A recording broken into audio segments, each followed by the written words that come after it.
ഈശോ മിശിഹായ്ക്ക് സ്തുതിയായിരിക്കട്ടെ. ഞാൻ മാണിപ്പറമ്പിലച്ചൻ. പഴയ നിയമ വചന ധ്യാനം ക്ലാസ് 61. ഉത്പത്തി പുസ്തകം 8-ാമത്തെ അധ്യായം 1 മുതൽ 17 വരെയുള്ള തിരുവചനങ്ങൾ. നോഹയെയും പെട്ടകത്തിലുണ്ടായിരുന്ന എല്ലാ വന്യമൃഗങ്ങളെയും വളർത്തുമൃഗങ്ങളെയും ദൈവം ഓർത്തു. ഭൂമിയിൽ കാറ്റ് വീശാൻ ദൈവം കളമൊരുക്കി. വെള്ളം ശമിക്കാൻ തുടങ്ങി. അത്യഗാധങ്ങളിലെ ഉറവകൾ നിലച്ചു. ആകാശത്തിന്റെ ജലപ്രവാഹ ജാലകങ്ങൾ അടഞ്ഞു. ആകാശത്തു നിന്നുള്ള പേമാരി നിലയ്ക്കുകയും ചെയ്തു. ജലം സാവകാശം ഇറങ്ങിക്കൊണ്ടിരുന്നു. 150 ദിവസം കഴിഞ്ഞപ്പോൾ വെള്ളം തീർത്തും ശമിച്ചു. 7-ാം മാസം 17-ാം ദിവസം പെട്ടകം അറാറത്ത് പർവ്വതത്തിൽ ഉറച്ചു. 10 മാസത്തേക്ക് വെള്ളം തുടർച്ചയായി കുറഞ്ഞുകൊണ്ടേയിരുന്നു. 10-ാം മാസം 1-ാം ദിവസം പർവ്വത ശിഖരങ്ങൾ കാണാറായി. 40 ദിവസം കഴിഞ്ഞപ്പോൾ നോഹ പെട്ടകത്തിൽ താൻ ഉണ്ടാക്കിയിരുന്ന കിളിവാതിൽ തുറന്ന് ഒരു മലങ്കാക്കിയെ പുറത്തുവിട്ടു. ആ കൃഷ്ണകാകൻ പോയ പാടെ പോയി. വെള്ളം വറ്റുപോളം അത് അങ്ങുമിങ്ങും പറന്നു നടന്നു. ഭൂമിയിൽ നിന്ന് വെള്ളമിറങ്ങിയോ എന്നറിയാൻ അവൻ ഒരു പ്രാവിനെയും പുറത്തുവിട്ടു. കാലുകുത്തൻ ഇടം കാണാതെ പ്രാവ് പെട്ടകത്തിൽ അവൻ്റെ അടുത്തേക്ക് തിരിച്ചു വന്നു. എന്നാൽ ഭൂതലമെല്ലാം അപ്പോഴും വെള്ളം കൊണ്ട് മൂടിയിരുന്നു. അവൻ കൈനീട്ടി ആ പ്രാവിനെ പിടിച്ചു തൻ്റെ അടുക്കൽ പെട്ടകത്തിൻ്റെ ഉള്ളിലാക്കി. 7 ദിവസം കൂടി കാത്തിരുന്ന ശേഷം അവൻ ആ പ്രാവിനെ പെട്ടകത്തിന് പുറത്തു വിട്ടു. വൈകുന്നേരമായപ്പോൾ ആ പ്രാവ് തിരിച്ചു വന്നു. അതിന് ചുണ്ടിൽ അതാ ഒരു പച്ച ഒലിവില. ഭൂമിയിൽ നിന്ന് വെള്ളം ഇറങ്ങിയെന്ന് നോഹയ്ക്ക് മനസ്സിലായി. 7 നാൾ കൂടി കാത്തിരുന്ന ശേഷം നോഹ വീണ്ടും ആ പ്രാവിനെ പുറത്തേക്ക് അയച്ചു. അത് പിന്നെ അവൻ്റെ അടുക്കൽ മടങ്ങി വന്നതേയില്ല. നോഹയുടെ ജീവിതത്തിന്റെ 601-ാം വർഷം 1-ാം മാസം 1-ാം ദിവസം ഭൂമുഖത്തെ വെള്ളം വറ്റിത്തീർന്നു. നോഹ പെട്ടകത്തിന്റെ മേൽക്കൂര പൊക്കി നോക്കി. ഭൂതലമെല്ലാം ഉണങ്ങിത്തുടങ്ങിയിരുന്നു. 2-ാം മാസം 27-ാം ദിവസം ആയപ്പോഴേക്കും ഭൂമി തീർത്തും ഉണങ്ങിയെന്ന് നോഹയ്ക്ക് മനസ്സിലായി. ദൈവം നോഹയോട് പറഞ്ഞു, നീയും നിന്റെ ഭാര്യയും പുത്രന്മാരും അവരുടെ ഭാര്യമാരും പെട്ടകത്തിൽ നിന്ന് പുറത്തിറങ്ങുവിൻ. പെട്ടകത്തിലുള്ള പക്ഷികളും മൃഗങ്ങളും ഇഴജന്തുക്കളുമായി നിന്റെ കൂടെയുള്ള സകല ജീവികളെയും പുറത്തു കൊണ്ടുവരിക. അവ ഭൂമിയിൽ അനവധിയായി വർദ്ധിക്കുകയും പെറ്റുപെരുകി ഭൂമിയിൽ നിറയുകയും ചെയ്യട്ടെ. നമ്മൾ ഉൽപ്പത്തിയുടെ പുസ്തകത്തിൽ 1-ാമത്തെ അധ്യായം 1-2 വാക്യങ്ങളിൽ ആദ്യത്തെ ഒരു നിരാകാര അവസ്ഥയെക്കുറിച്ച് പറഞ്ഞിരുന്നു. അല്ലേ, ജലസഞ്ചയത്തിന് മുകളിൽ അല്ലേ കാറ്റ് വീശിക്കൊണ്ടിരുന്നൊക്കെ പറഞ്ഞിട്ട് ഇങ്ങനെ അല്ലേ ഭൂമി രൂപരഹിതമായിരുന്നു, ശൂന്യമായിരുന്നു. ആ ഒരു നിരാകാര അവസ്ഥ, എല്ലാം കൊഴിഞ്ഞു മറിഞ്ഞ അവസ്ഥ. ആ അവസ്ഥയിൽ നിന്ന് ക്രമമുള്ള പ്രപഞ്ചത്തിന് രൂപം കൊടുത്തിരുന്നു. ഉൽപ്പത്തി 1-ാമത്തെ അധ്യായം 1-2 കഴിഞ്ഞിട്ട് പിന്നെ ആ അധ്യായം മുഴുവൻ ആ സൃഷ്ടികർമ്മത്തെ ഓർമ്മിപ്പിക്കുന്ന ഒരു സംഭവമാണ് ഇപ്പൊ നമ്മൾ കാണുന്നത്. ജലപ്രളയം ആദ്യത്തെ ഒരു നിരാകാരാവസ്ഥ പോലെ എല്ലാം ഇല്ലേ ശൂന്യവും അല്ലേ ആഴവും, ഭൂമി ശൂന്യവും രൂപരഹിതവും ആഴവും അന്ധകാരവും ജലസഞ്ചയവുമായ ആ ഒരു അവസ്ഥയായിരുന്നു ജലപ്രളയത്തിലൂടെ സംഭവിച്ചത്. ആ ആദ്യത്തെ നിരാകാരാവസ്ഥയിൽ നിന്ന് ദൈവം പ്രപഞ്ചത്തിന് രൂപം കൊടുത്തതുപോലെ ഈ ജലപ്രളയം കഴിഞ്ഞപ്പോൾ ആ നിരാകാരാവസ്ഥ മാറി പുതിയൊരു ക്രമമുള്ള ഒരു പ്രപഞ്ചത്തിന് രൂപം കൊടുക്കുകയാണ് ദൈവം. ആദ്യത്തെ പ്രപഞ്ചം ഭാഗികമായി ജലപ്രളയത്താൽ നശിപ്പിക്കപ്പെട്ടതിനാൽ പുതിയൊരു സൃഷ്ടികർമ്മമായിട്ടാണ് ഈ സംഭവത്തെ, ഈ ജലപ്രളയത്തിന് ശേഷമുള്ള സംഭവത്തെ അവതരിപ്പിച്ചിരിക്കുന്നത്. ജലപ്രളയത്തെ അടക്കം നാം ജീവിക്കുന്ന ഈ ലോകം നിരന്തരമായ പുനർനിർമ്മാണവും നവീകരണവും ആവശ്യമുള്ളതാണ് എന്ന് ദൈവം അതിലൂടെ അവതരിപ്പിക്കുകയാണ്. ചരിത്രം അപ്പാടെ എഴുതി വെച്ചിരിക്കുകയല്ല. നിങ്ങൾ പലരും കമന്റുകൾ ചോദിക്കുമ്പോഴൊക്കെ ചരിത്രപരമായ ചോദ്യം ചോദിക്കുന്നത്. ചരിത്രം എഴുതുകയല്ല ഈ ബൈബിൾ എഴുതിയവരുടെ ലക്ഷ്യം. ചരിത്രത്തിൽ സംഭവിച്ച കാര്യങ്ങളിലൂടെ ദൈവം നൽകുന്ന സന്ദേശം, അതിനാണ് ദൈവശാസ്ത്രം എന്ന് പറയുന്നത്. ദൈവശാസ്ത്രം എന്ന് പറയുന്നത് വിശുദ്ധ ആൻസലം പറയുന്നത് ഫെയ്ത്ത് സീക്കിംഗ് അണ്ടർസ്റ്റാൻഡിങ്. അതാണ് theology. Theology is faith seeking understanding. വിശ്വാസത്തിന് യുക്തിഭദ്രമായ വ്യാഖ്യാനം കൊടുക്കുന്നതാണ് ദൈവശാസ്ത്രം. അത് ചില മെത്രമാർക്കും അച്ഛന്മാർക്കും മാത്രമുള്ളതല്ല, എല്ലാ ക്രിസ്ത്യാനികൾക്കും എല്ലാ അൽമായരും അറിയേണ്ടതാണ്. അപ്പോൾ ചരിത്രത്തിൽ സംഭവിച്ച സംഭവങ്ങളിലൂടെ ദൈവം ഒരു സന്ദേശം നമുക്ക് നൽകുന്നു. ഈ ജലപ്രളയത്തിലൂടെ നൽകുന്ന സന്ദേശം എന്താണ്? ഈ നാം ജീവിക്കുന്ന ഈ ലോകം നിരന്തരമായ പുനർനിർമ്മാണവും നവീകരണവും ആവശ്യമുള്ളതാണ്. നന്നായിട്ട് ശാസ്ത്രം അറിയുന്നവർക്ക് ഇതറിയാം. ഈ ശാസ്ത്രം അറിയില്ല, ബൈബിളും അറിയില്ല, അങ്ങനെ മുറിവൈദ്യന്മാരാണ് ഈ അനാവശ്യ ചോദ്യങ്ങളുമായിട്ട് വരുന്നത്. നിങ്ങൾ ഐൻസ്റ്റൈൻ്റെ സിദ്ധാന്തമൊക്കെ ഒന്ന് പഠിച്ചു നോക്കിയാൽ, ശാസ്ത്രജ്ഞന്മാരോട് ചോദിച്ചു നോക്കിയാൽ, നല്ല ശാസ്ത്രജ്ഞന്മാർ അതായത് തുറന്ന ഹൃദയമുള്ളവര് ഈ ദൈവത്തെക്കുറിച്ച് ചിന്തിക്കും. കാരണം ഒരു ഘട്ടം എത്തുമ്പോൾ അവർക്ക് പിടികിട്ടാത്ത സംഗതിയിലേക്ക് കടക്കുകയാണ്. വെളിച്ചത്തെക്കുറിച്ച് പഠിക്കുകയാണെങ്കിലും ക്വാണ്ടം ഫിസിക്സ് ആണെങ്കിലും ഒക്കെ അങ്ങനെ തന്നെയാണ്. കുറച്ച് കഴിയുമ്പോൾ അവർക്ക് പിടികിട്ടാത്ത സംഗതികൾ വരിക. ആ പിടികിട്ടാത്ത സംഗതികളൊക്കെ ഉദ്ദേശിക്കുന്നത് ദൈവം ഇതിനൊരു ക്രമം വെച്ചിട്ടുണ്ട്. ആ ക്രമം മനസ്സിലാക്കാൻ ശ്രമിക്കുക എന്നുള്ളതാണ്. ഐൻസ്റ്റൈൻ അങ്ങനെ പറഞ്ഞിട്ടുണ്ട്, ഈ ദൈവം വരച്ചിട്ട വരകള് ഒന്ന് ട്രേസ് ചെയ്യാനായിട്ട് ഞാൻ ശ്രമിക്കുകയാണെന്ന്. അങ്ങനെ നമ്മൾ ശ്രമിക്കണം. മുറിവൈദ്യന്മാരായിട്ട് നമ്മൾ നിൽക്കരുത്. ഒരു പ്രകൃതി ദുരന്തം എന്നാണോ പ്രകൃതി പ്രതിഭാസം എന്നാണോ നാം ഇത്തരം കാര്യങ്ങൾ വിശേഷിപ്പിക്കേണ്ടത് എന്നും ചോദിക്കണം. ഇല്ലേ, നമ്മൾ കടൽ തീരത്ത് വീട് വെച്ചിട്ട് വേലിയാറ്റം ഉണ്ടാവുകയോ അല്ലൊക്കെ വരുമ്പോൾ ദുരന്തം. അപ്പം നമ്മൾ കുറച്ച് ഇപ്പുറത്തല്ലേ വീട് വെക്കേണ്ടിയിരുന്നത്, കടലിന് അത്യാവശ്യം വന്ന് പോകാനുള്ള സ്പേസ് ഇടല്ലേ വേണ്ടിയിരുന്നേ. ഇതുപോലെ മലയോര പ്രദേശങ്ങളിലും. അപ്പം നമ്മൾ പ്രകൃതിയെ ചൂഷണം ചെയ്തിട്ട് പ്രകൃതി അതിനെ റിയാക്ട് ചെയ്യുമ്പോൾ പ്രകൃതി ദുരന്തം എന്ന് വിളിക്കുന്നതുകൊണ്ട് ദൈവം ഉണ്ടോ എന്ന് ചോദിക്കുന്നു. മറിച്ച് ഇതെല്ലാം ഒന്ന് പരിശോധിച്ചിട്ട് ചെയ്യാനുള്ള സംഗതികൾ ഉണ്ടാകണ്ടേ? അതിന് സർക്കാരുകൾക്ക് ബോധം വേണ്ടേ? ജനങ്ങൾക്ക് ബോധം വേണ്ടേ? അപ്പോൾ പ്രകൃതി ദുരന്തം എന്നാണോ പ്രകൃതി പ്രതിഭാസം എന്നാണോ പറയേണ്ടതെന്നൊക്കെ നമ്മൾ ആഴത്തിൽ ചിന്തിക്കണം.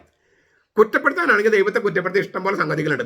നമ്മുടെ തോന്നിവാസങ്ങളൊക്കെ ചെയ്തിട്ട് നമ്മുടെ തോന്നിവാസങ്ങൾക്കെല്ലാം ദൈവം കൂട്ടുനിൽക്കണമെന്ന് വാദിക്കുന്നത് അത്ര ശരിയായ ദൈവശാസ്ത്രമല്ല എന്നാണ് ഞാൻ പറഞ്ഞതിന്റെ ചുരുക്കം.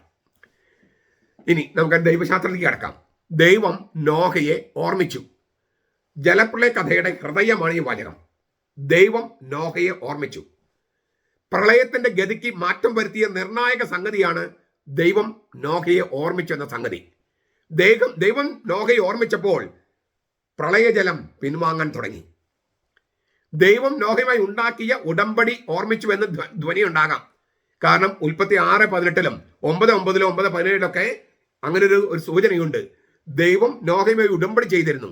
ആ ഉടമ്പടിയാണ് അവൻ ഓർമ്മിച്ചത്. ദൈവം ഓർമ്മിച്ചു. നമ്മൾ അത് ഓർമ്മിക്കുമ്പോൾ അത് ലിറ്റർജി ആകും. ദൈവം ഓർമ്മിച്ച സംഗതി നമ്മൾ ഓർമ്മിക്കുമ്പോൾ അത് ലിറ്റർജി ആകും. നമ്മൾ അതിലേക്ക് കടക്കുന്നില്ല. ദൈവം നോഹയെ ഓർമ്മിച്ചു. അപ്പൊ പറയാണ്, ഒരു കാറ്റ് വീശി. ഇവിടെ ഹെബ്രായ പദത്തിന് റൂഹ, ചൈതന്യമെന്നോ ആത്മാവെന്നോ പരിഭാഷയാകാം. കാറ്റ് എന്നാണ് നമ്മൾ തർജ്ജമ ചെയ്തിരിക്കുന്നത്. ഹീബ്രുവിലെ റൂഹ എന്നാണ്. റൂഹ നമ്മൾ പരിശുദ്ധ റൂഹ, പരിശുദ്ധ കാറ്റ്, അപ്പോൾ പരിശുദ്ധ ചൈതന്യം, പരിശുദ്ധ ആത്മാവ് എന്നൊക്കെ നമുക്ക് തർജ്ജമ ചെയ്യാവുന്ന വാക്കാണിത്. ഈ ഉൽപ്പത്തി 1:1-2 ആദ്യ പിണ്ടത്തിന് മേൽ ചലിച്ച് പരിവർത്തിച്ചു കൊണ്ടിരുന്ന ദൈവത്തിന്റെ ആത്മചൈതന്യത്തിലേക്ക് കൈചൂടുന്ന വാക്കാണിത്. ദൈവത്തിന്റെ ആത്മാവിലേക്ക് ഉൽപ്പത്തി 1:2 ഇല്ലേ, ഈ ആദ്യ പിണ്ടത്തിന് മേൽ ചലിച്ച് പരിവർത്തിച്ചു കൊണ്ടിരുന്ന ശക്തമായ ദൈവത്തിന്റെ ചൈതന്യം, ദൈവത്തിന്റെ ആത്മാവ്, അതിലേക്ക് തന്നെയാണ് ഇവിടെയും ജലപ്രളയത്തിന് മേലെ പരിശുദ്ധ റൂഹ സഞ്ചരിക്കുന്നു, ചലിച്ച് പരിവർത്തിക്കുന്നു എന്നാണ് അർത്ഥം. അതായത് സൃഷ്ടികർമ്മം പരിശുദ്ധ റൂഹയുടെ പ്രവൃത്തിയാണ് എന്ന് വ്യക്തമായിട്ട് എഴുതിയിരിക്കുകയാണ്. പിന്നെ ചില വചനങ്ങൾ നമുക്ക് നോക്കാം. ഒന്ന്, ഈ അറാറത്ത് മലമുകളിൽ ഈ നോഹയുടെ പെട്ടകം ഉറച്ചു. അർമേനിയയിലെ മലനിരകളെയാണ് ഉദ്ദേശിക്കുന്നത് ഈ അറാറത്ത്. ഏഷ്യ 37-38, ജെരേമിയയുടെ പ്രവചനം 51-27 കാണാം. ഉറാർത്ത് രാജ്യം എന്ന പേരിൽ അസീറിയയുടെ സാഹിത്യത്തിൽ ഈ സ്ഥലം പരാമർശമായിട്ടുണ്ട്. ഇപ്പോഴത്തെ കിഴക്ക് തുർക്കിയിലെ യൂഫ്രട്ടിസ്, നൈഗ്രിസ് നദികളുടെ അത്യുന്നത ഭാഗമാണ് ഈ അറാറത്ത് എന്ന് പറയുന്നത്. പിഷീന ബൈബിളിലെ ഖാർദോ മല എന്നാണ് പറഞ്ഞിരിക്കുന്നത്. ഖാർദോ സമുദ്രനിരപ്പിൽ നിന്ന് ഏകദേശം 17,000 അടി ഉയരത്തിലാണ് ഈ അറാറത്ത് മല. സമുദ്രനിരപ്പിൽ 17,000 അടി ഉയരത്തിൽ. അപ്പൊ ചരിത്രപരമായ ഒരു സ്ഥലത്താണ് ഈ അറാറത്ത് എന്ന് പറയുന്നത്. ചരിത്രപരമായ ഒരു സ്ഥലമാണ്. പിന്നെ നമ്മൾ കാണുന്നത് നോഹ കാക്കയെ, മലങ്കാക്കയെ അയക്കുന്നു, പ്രാവിനെ അയക്കുന്നു, വീണ്ടും പ്രാവിനെ അയക്കുന്നു. പണ്ടൊക്കെ കരയടുത്തോ എന്നറിയാൻ സമുദ്രയാത്രക്കാർ പായ്ക്കപ്പലിൽ നിന്ന് പക്ഷികൾ അയക്കുമായിരുന്നു. ആ രീതി തന്നെയാണ് നോഹയും ഇവിടെ പിന്തുടരുന്നത്. താമസിക്കാൻ പറ്റുന്ന തരത്തിലായോ ഭൂമി എന്നറിയാൻ നോഹ ആദ്യം മലങ്കാക്കയെയും, മലങ്കാക്ക എന്ന് പറഞ്ഞാൽ കരിങ്കാക്ക, നമ്മുടെ നല്ല കൃഷ്ണകാക്ക എന്നൊക്കെ ചിലപ്പോൾ പറയും, പിന്നെ പ്രാവിനെയും അയക്കുന്നു. അങ്ങുമെങ്ങും കറങ്ങി നടന്ന മലങ്കാക്ക അശുദ്ധ മൃഗങ്ങളിൽ ഒന്നാണ്. മനം പുരട്ടിലില്ലാതെ ചീഞ്ഞളിഞ്ഞ മാംസം ഭക്ഷിക്കുന്ന പക്ഷി, സ്കാവഞ്ചർ എന്ന് പറയില്ലേ, അത് തിരിച്ചെത്തിയോ ഇല്ലയോ എന്ന് വ്യക്തമാക്കിയിട്ടില്ല. ആദ്യം അയക്കപ്പെട്ട പ്രാവ് ചെളിയിൽ കാലുകൊത്താൻ ഇഷ്ടപ്പെട്ടില്ല. അത് പെട്ടകത്തിൽ തിരിച്ചെത്തി. നോഹ അതിനെ പിന്നെയും അയച്ചു. തന്റെ ദൗത്യം പൂർത്തിയാക്കുന്നതിൽ വിജയിച്ച ആ പ്രാവ് 2 കൂടാതെ 7 എടുക്കണമെന്ന് നിർദ്ദേശിച്ച ശുദ്ധ മൃഗങ്ങളിൽ ഒന്നാണ്. നമ്മളത് കഴിഞ്ഞ ക്ലാസ്സിൽ കണ്ടതാണ്. എന്തുകൊണ്ട് 2 പിന്നെ 7 എന്നൊക്കെ നമ്മൾ കണ്ടു ഇല്ലേ. മൃഗങ്ങൾ എന്തുകൊണ്ട് 2 പിന്നെ 7 എന്ന് കഴിഞ്ഞ ക്ലാസ്സിൽ കണ്ടതാണ്. ഉൽപ്പത്തി 7:3 ഈ പ്രാവ് ഒരു ഒലിവില ഇങ്ങനെ അതിന് ചുണ്ടിലുണ്ടായിരുന്നു. ഒരു ഒലിവില സമാധാനത്തിന്റെ പരമ്പരാഗത ചിഹ്നമാണ് ഒലിവില. സൈത്തില എന്നാണ് പിശിത. സൈത്തിൻ കൊമ്പുകൾ, പിശിതയില് സൈത്തിൻ കൊമ്പിൽ നിന്നുള്ള ഇല. പിന്നീട് സത്യദൈവത്തെ ജെറൂസലമിലേക്ക് ആനയിക്കാൻ സൈത്തൻ കൊമ്പുകൾ കയ്യിലേന്തുന്നു ജനം, അല്ലേ?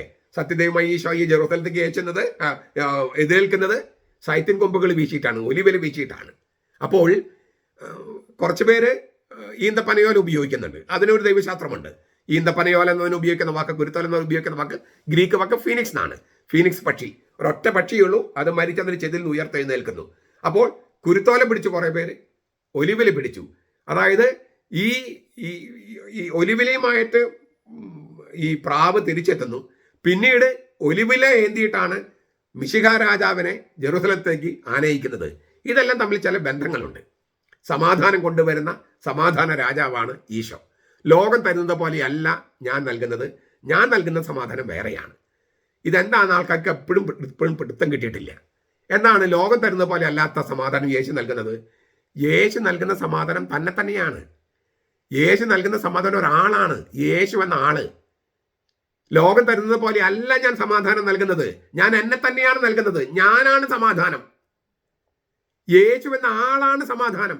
അതുകൊണ്ട് കർത്താവ് പറഞ്ഞത് ലോകം തരുന്നത് പോലെ അല്ല ഞാൻ നൽകുന്നത്, ഞാൻ എന്നെ തന്നെയാണ് നൽകുന്നത്. ആ സമാധാനത്തിന്റെ രാജാവിന്റെ ഒരു പൂർവ്വരൂപം, ഒരു വിശേഷ ദൃഷ്ടാന്തമാണ് ഈ ഒലിവിലയുമായി വരുന്ന പ്രാവ്. പരിശുദ്ധാത്മാവിന്റെ ചിഹ്നമായിട്ട് പുതിയ നിയമത്തിൽ പ്രാവിനെ അവതരിപ്പിച്ചിട്ടുണ്ട്. ആ പരിശുദ്ധാത്മാവ് വന്നിരിക്കുന്നത് ഈശോ മിശിഹായിലാണ്. അവനാണ് സമാധാനം.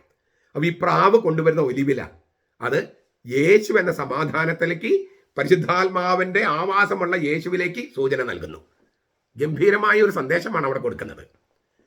പിന്നെ ചില കണക്കുകൾ പറഞ്ഞിട്ടുണ്ട്. 1-ാം മാസം 1-ാം ദിവസം എന്നൊക്കെ പറഞ്ഞിങ്ങനെ പോകുന്നുണ്ട്. പുതുവർഷത്തോടെ ജലം പിൻവാങ്ങി എന്നാണ് അതുകൊണ്ട് ഉദ്ദേശിക്കുന്നത്. പുതുവർഷത്തോടെ ലോകത്തിന് മുഴുവൻ പുതിയൊരു തുടക്കമായി എന്നാണ് പുതുവർഷം കൊണ്ട് ഉദ്ദേശിക്കുന്നത്. ജലപ്രളയം തുടങ്ങിയിട്ട് 10.5 മാസം പിന്നിട്ട് കഴിഞ്ഞിരുന്നു. 7:11 നിന്ന് വായിച്ചാൽ നമുക്ക് മനസ്സിലാകും. 10.5 മാസം. നോഹയും കുടുംബവും 2 മാസം കൂടി പെട്ടകത്തിൽ കഴിയുന്നു. ആകെ 1 വർഷത്തിലധികം അവർ പെട്ടകത്തിനുള്ളിൽ കഴിഞ്ഞു. 8-ാമത്തെ അധ്യായം 14 മുതൽ 16 വരെ വാക്യങ്ങൾ നമ്മൾ കണ്ടതാണത്. കൃത്യമായി പറഞ്ഞാൽ 371 ദിവസം, അതായത് 53 ആഴ്ചകൾ. പിന്നീട് സഭയിൽ 53 മണി ജപം എന്ന പേരിൽ ജപമാല പ്രാർത്ഥന ഉടലെടുത്തു. പാപപ്രളയത്തിനിടയിലും പാപരഹിതയായി ജനിച്ച് ജീവിച്ച് അതിജീവനത്തിന് മാതൃക നൽകിയ നോഹയുടെ പെട്ടകമാണ് മറിയമെന്ന് പുതിയ നിയമം വെളിപ്പെടുത്തുന്നു. ആ പെട്ടകത്തിലൂടെയാണ് രക്ഷകൻ ഭൂമിയിലേക്ക് വരിക. നിങ്ങളൊന്ന് ആലോചിച്ച് നോക്കി. ഞാൻ ഈ പറഞ്ഞ വാക്കുകളുടെ അർത്ഥം. വർദ്ധിച്ച് പെരുകുവൻ എന്ന കൽപ്പനയും കൊടുക്കുന്നു നോഹയ്ക്ക്. പറവകൾക്കും മത്സ്യങ്ങൾക്കും നൽകപ്പെട്ട കൽപ്പന ഉൽപ്പത്തി 1:22 കൊടുത്ത കൽപ്പന അത് നവീകരിക്കുന്നു.